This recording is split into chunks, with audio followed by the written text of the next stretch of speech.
Bears are creepy creatures that can cause fear and anxiety in humans.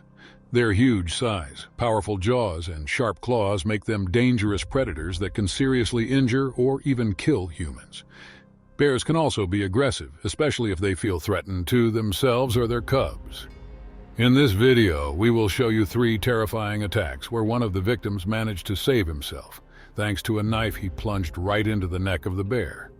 Stay tuned and we will tell you all the details. Click the like button and subscribe right now. Welcome to Wild Assault.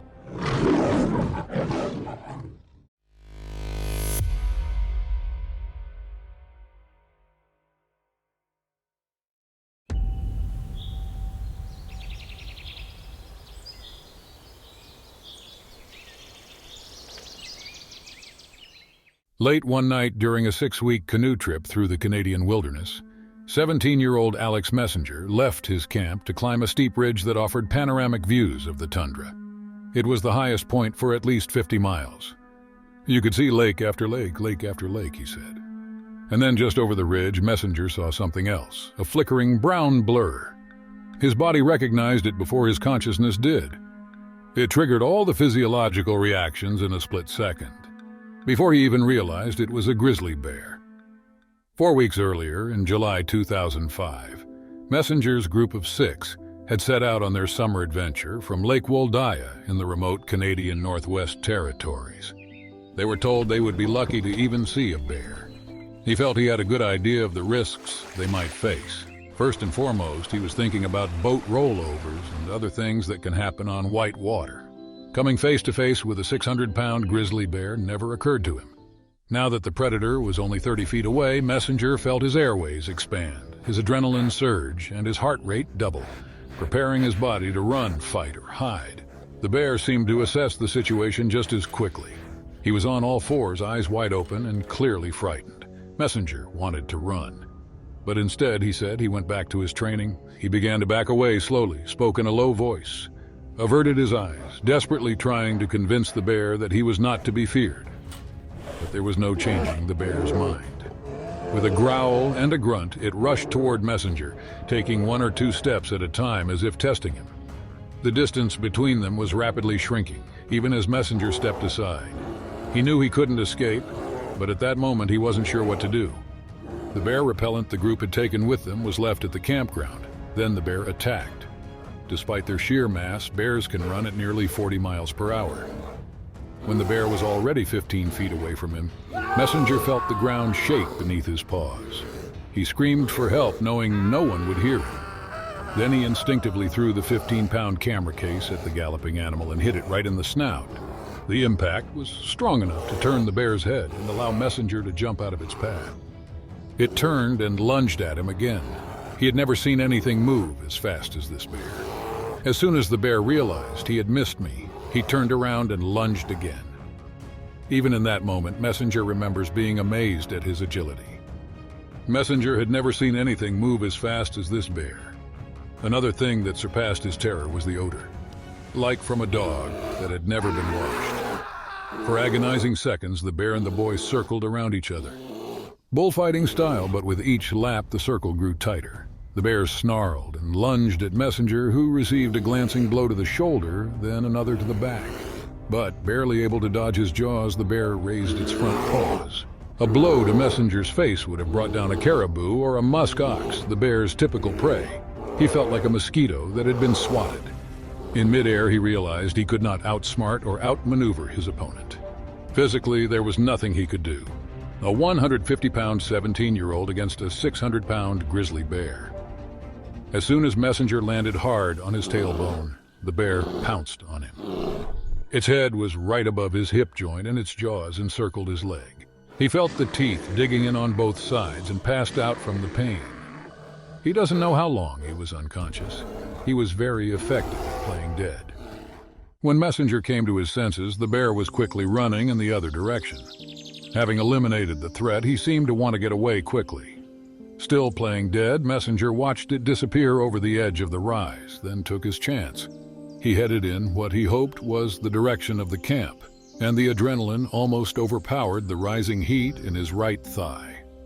All the while, he waited for the bear to come back and finish the job. This whole episode took about 60 seconds, but it had an impact on the rest of his life. Staggering 150 yards to the edge of the ridge, he shouted down to the campsite, "Bear!" Down below, his friends reacted with disbelief. They were in an insect-proof shared tent and were making pizza for dinner. Messenger was unlucky enough to encounter the bear, and even less lucky to be attacked by it. There are only 44 reported cases of grizzly bear attacks worldwide each year, 12 of which occur in North America. Most of them are not fatal. Now via video link from his home in Duluth, Minnesota, he believes the time between when he ran into the bear and lost consciousness was 60 seconds. It was a very short time, but it affected the rest of his life. As he lay on the hill, images of loved ones flashed through his mind in rapid succession. The group's 27-year-old guide, Dan, was trained in emergency care and made an initial assessment of his condition. Messenger's right leg was caught in the bear's jaws, leaving him with a deep puncture wound to his thigh and 4 other compression wounds elsewhere. He had claw marks all over his back, around one ankle and on his earlobe, as well as bruising under his eye where the bear had hit him. The group was more than 100 miles from the nearest population center. But after base camp was contacted by satellite phone, an emergency evacuation by airplane was deemed too logistically difficult. Although Messenger couldn't walk, he could row, so the team decided to continue en route to their intended destination, the tiny settlement of Baker Lake in the Arctic territory of Nunavut, keeping in close contact with experts by phone and monitoring Messenger day and night for signs of infection. Damage to Messenger's muscle tissue slowed blood flow to his wounds, and Dan had to regularly open the wounds and flush them with a syringe. Messenger recalls the excruciating pain and how he clutched his leather-bound multi-tool to deal with it. The group's supply of ibuprofen had to be carefully rationed, but Messenger was comforted by the fact that he had entrusted his fate to his teammates. Because Messenger could only row with limited mobility and sometimes had to face white water, the group's progress was slow and often painful. But he said the fact that he was able to contribute was a really good feeling. That he was able to assist in his own rescue was empowering and cathartic. As long as Messenger's condition remained stable, the priority was to get him a rabies vaccination within 12 days of the attack. But after a grueling 5-day crossing, his wounds began to show signs of infection. Dan improvised his first ever surgery, cutting out the dying tissue.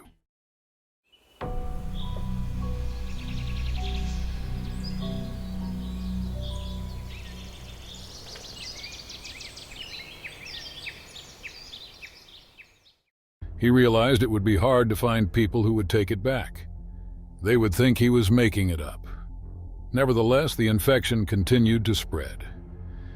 Now that they were closer to the settlement at Baker Lake and helicopters were available, it was decided to evacuate the patient. It was decided that one of the team members, Mike, would accompany Messenger on his journey, as it was thought that he would be less likely to develop PTSD if he stayed with someone he knew. Ironically, Messenger recalls it was Mike who talked him into going on the trip when he was hesitant. In Baker Lake, Messenger received 12 hours of intravenous antibiotics before being transported south to Winnipeg for the first of 5 rabies vaccinations. His parents drove all night to pick him up from their home in Minnesota. For 6 weeks, he took oral antibiotics and followed a wound care program. 2 months after the attack, the puncture wound on his right hip healed. A year later, he regained full mobility through personal training. The blow proved to be mostly psychological.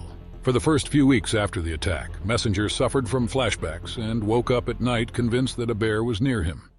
Even nearly 20 years later, Messenger, now 35, still gets scared easily. When he's out hiking and a branch cracks near him, he instantly goes into a full fight-or-flight reaction.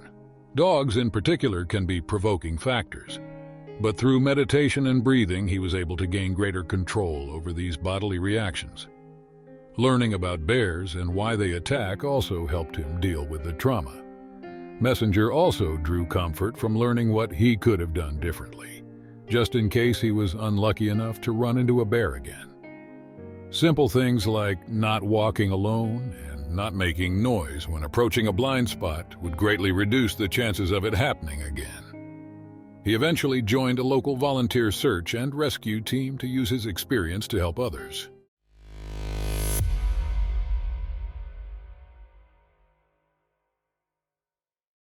On Tuesday, an avid outdoorsman on a mountain bike was exploring trails near Powell River, BC, about 7 kilometers from a nearby logging camp.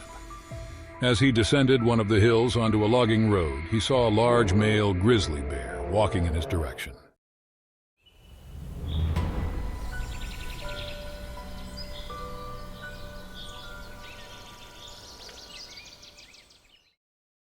The day before, he had ridden various trails and routes, enjoyed beautiful views of the mountains and forests, and experienced adrenaline rushes over various obstacles and descents.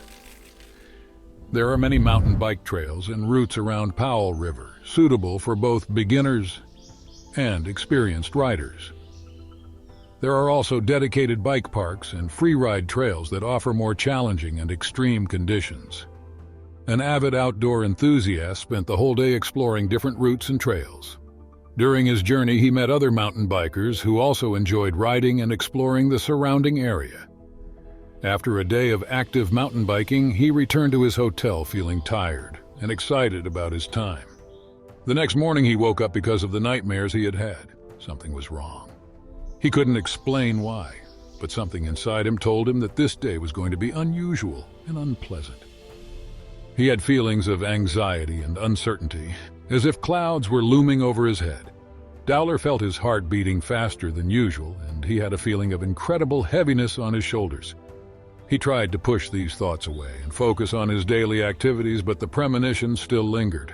Even though nothing unusual was happening around him, Dowler felt that something important and negative was coming. He tried to ignore his premonition, but his anxiety only grew. As Dowler rode his bike out, he started talking on the phone with his family. He told them about his walk, about the beautiful scenery he was seeing along the way. They discussed plans for the evening and shared news. Dowler began to feel happy socializing with his loved ones, even while on the bike. He enjoyed the atmosphere of nature and the sounds around him while enjoying the conversation with his family. It was a beautiful and peaceful moment in his life. All was well. Coming down one of the hills onto a logging road, he saw a large brown blur in the distance. It had gone into the bushes. Wondering what it might be, he cautiously moved closer. Thanks to his experience as a traveler, he instantly realized that the spot belonged to a large bear. He started to back away so as not to antagonize the bear. Suddenly, he heard a growl and felt a slight breeze. Dowler did not know what to do in this situation. He just stood still and the grizzly bear kept coming towards him. Fearing to make any sudden movement, Dowler watched nervously as the bear approached. He held a hiking pole in one hand and tried to push it away. The grizzly came closer and closer, ignoring Dowler's attempts to push him away with the pole. His heart began to beat harder. Realizing that he was in a dangerous situation, he realized that if he made one more wrong move, the bear might step on him or attack him. But the bear kept advancing and took a swing at Dowler's mountain bike. The bear grabbed him by the stomach, knocked him to the ground, and dragged him about 50 feet toward a ditch. Dowler tried to gouge out his eyes, but it didn't work.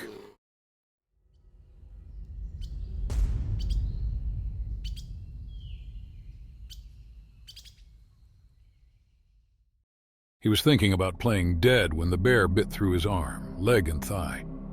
Knowing that the bear would not stop the onslaught, he remembered that he had a small knife in his pocket.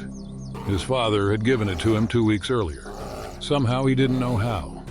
Dowler reached under the bear with both hands to get the knife, grabbed the knife, opened it, put it in his hand, and plunged it into the bear's neck. He immediately let it go. It was bleeding very badly. He wasn't sure if he was dying faster than the bear. The bear kept his eyes on Dowler as he cut off one of the sleeves of his shirt and wrapped it around his leg. He managed to drag himself to his mountain bike and climb onto it. With his leg badly injured, he began pedaling. He thought he wasn't going to make it. It was scary as hell. Dowler cycled 7 kilometers down a logging road towards a remote construction site. He screamed and cried for help and collapsed near the camp canteen. 5 workers appeared and began to administer first aid. When they saw him, they were shocked and very nervous at first, said Vittorio Gianandrea, camp cook at the Ramsey Arm construction site. Then they started talking to him, cutting off clothes from obvious wounds where blood had soaked everything, and just using as many hands, large bandages, and other materials as they could to stop the bleeding and cover the wounds. Jen Andrea said a helicopter was on the scene in about 40 minutes to get Dowler to the hospital. Dowler is the toughest guy in the world, and his tenacity is a role model.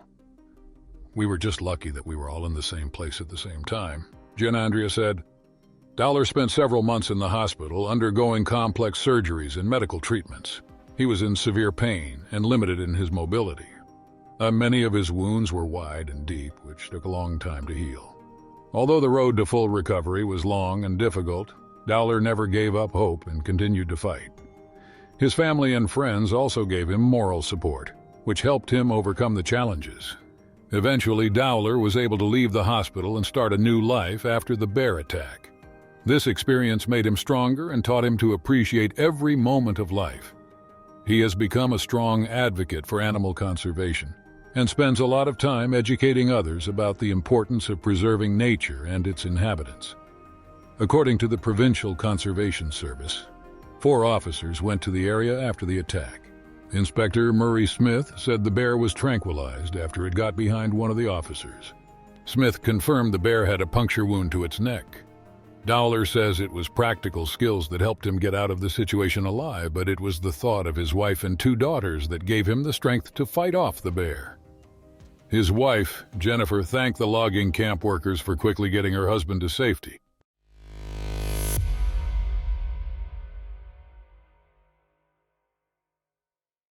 Every second of that terrifying ordeal was still vivid in his memory.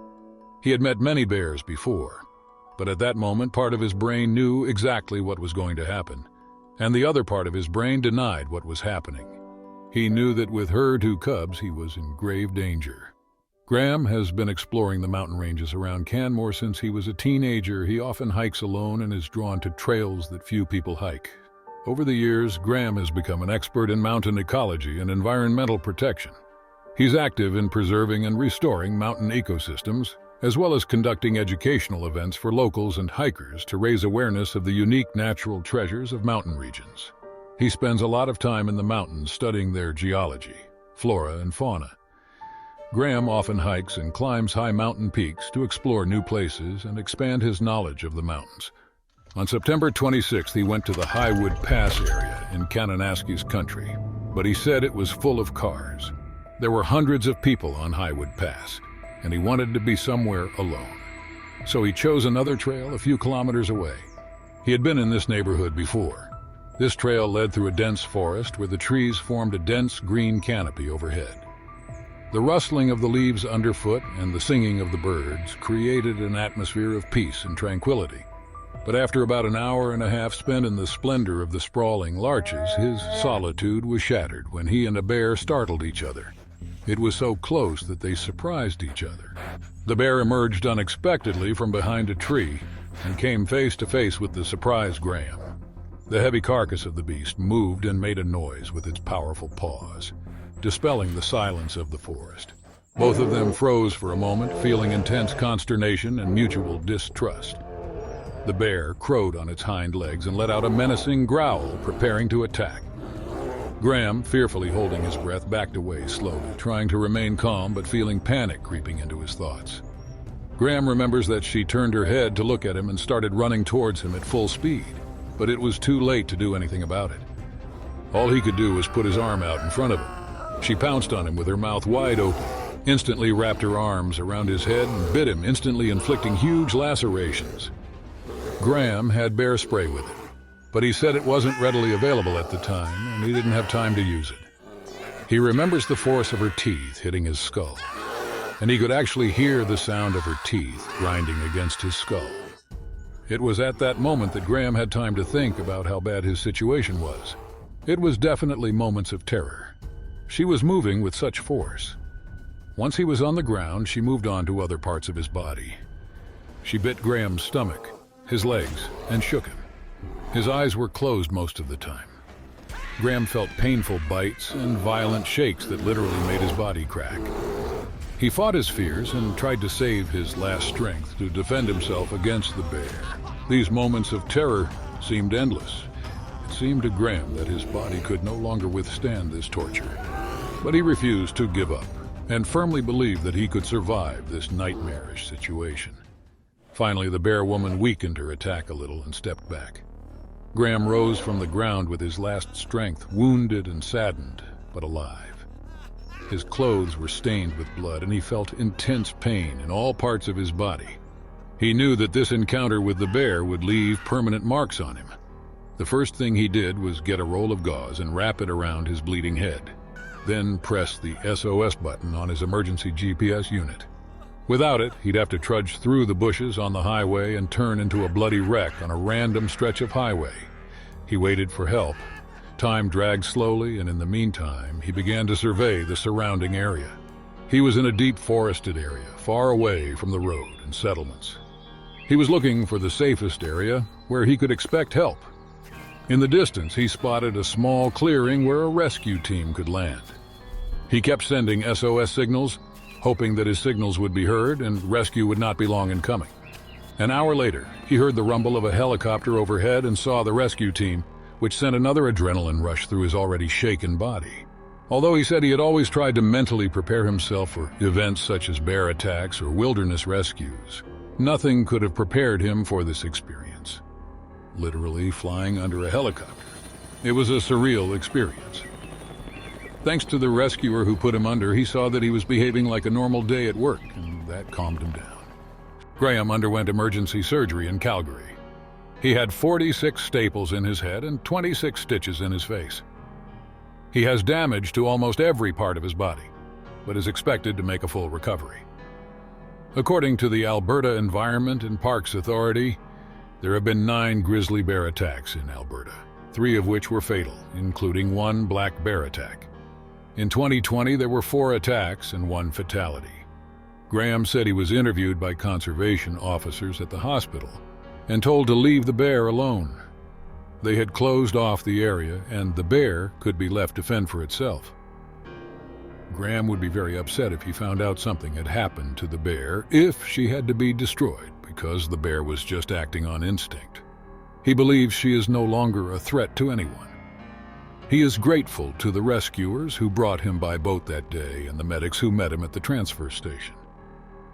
He is grateful to the team of nurses and doctors for getting him to where he is now, feeling remarkably well considering the ordeal he endured. Although the scars on the outside of his body are still healing, he insists that this is the only place he was injured.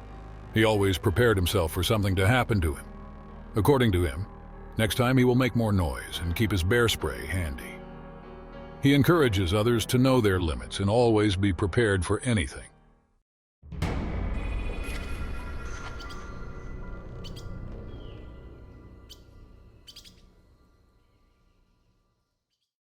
Speak loudly.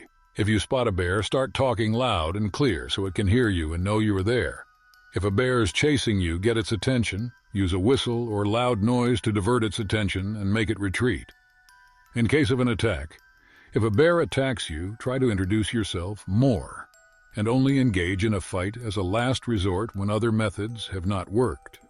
Wounds from a bear attack will heal, but psychologically, Graham will take a long time to recover. Graham may experience constant fear and anxiety, as well as various symptoms of PTSD, such as nightmares, anger outbursts, drowsiness, fatigue, and sleep problems.